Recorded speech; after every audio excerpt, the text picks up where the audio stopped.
Bonjour, je vais vous présenter les principes de construction d'un programme de bachelier ingénieur civil. Pour rappel, pour obtenir votre diplôme de bachelier ingénieur, vous devez valider 180 crédits. Parmi ces 180 crédits, 115 crédits vous sont imposés, c'est le tronc commun.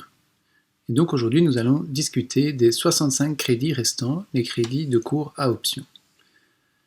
Alors, pour pouvoir valider un diplôme de bachelier, dans vos 65 crédits d'option, vous allez devoir déterminer un domaine principal, qui sera votre plus grande option et qui sera vraisemblablement également l'option vers laquelle vous vous dirigerez en master, bien qu'il n'y ait aucune obligation.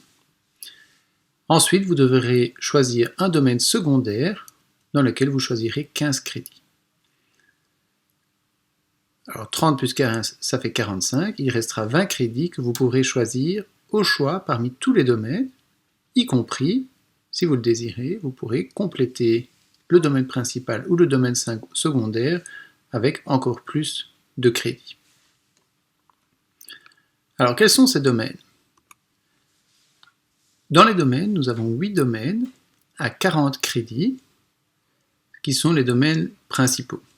Donc nous avons la mécanique, la physique, la chimie, l'électricité, l'informatique, le biomédical, la géologie et les constructions. Et nous avons un domaine à 25 crédits qui est le domaine de l'architecture. Donc le domaine de l'architecture ne peut pas être choisi comme domaine principal, mais il peut bien sûr être choisi comme domaine secondaire. Et enfin, nous avons un domaine transversal, et dans ce domaine transversal, nous n'avons qu'un seul cours actuellement, qui est le cours de projet de création de start-up, et des cours de langue. Donc ce domaine transversal ne peut servir que pour compléter vos options dans les 20 crédits restants.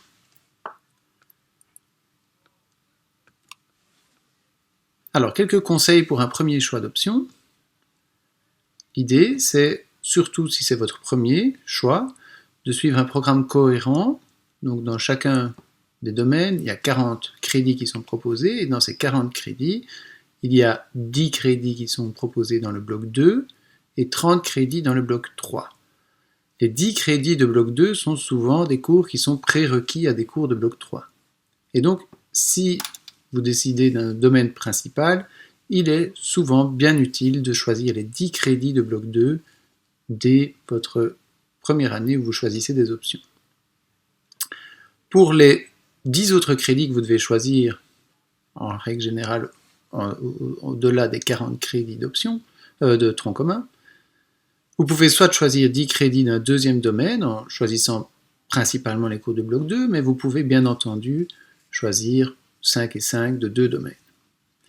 Alors, essayez de privilégier dans un premier choix d'options les cours qui seront prérequis pour d'autres options, afin de vous ouvrir des portes pour l'année prochaine. Alors, ces prérequis sont évidemment très importants, et donc je vous invite à aller regarder les prérequis quand vous faites votre choix d'option et de déjà planifier pour vos prochaines années de bachelier. Alors faites attention également qu'il y a des conflits horaires ponctuels entre certaines options, et un conflit à l'horaire des cours est égal à un conflit aux examens, puisque les horaires d'examen sont construits à partir de l'horaire des cours. Et nous interdisons dès lors de choisir des cours qui sont en conflit horaire. Donc faites attention à cette particularité. Alors évidemment, parfois, il y a des conflits horaires entre certaines options, on ne peut pas faire exactement ce qu'on veut, mais n'oubliez pas que les cours, qu'ils soient de bloc 2 ou de bloc 3, peuvent être choisis n'importe quand durant le bachelier. Alors les domaines correspondent à peu près au titre des masters, mais pas exactement. D'accord? Donc c'est important de savoir quels sont les cours à choisir pour un master choisi.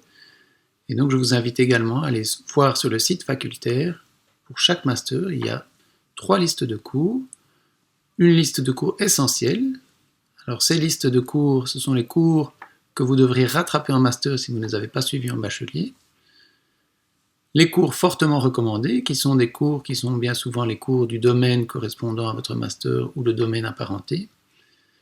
Et les cours complémentaires, qui sont des cours qui nous paraissent intéressants à prendre en combinaison avec un master donné, et ces cours-là sont souvent les cours pour lesquels vous pouvez créer votre domaine secondaire ou éventuellement choisir pour vos options 20 crédits complémentaires. Voilà, ceci termine les règles de constitution de programme et je vous souhaite un bon choix.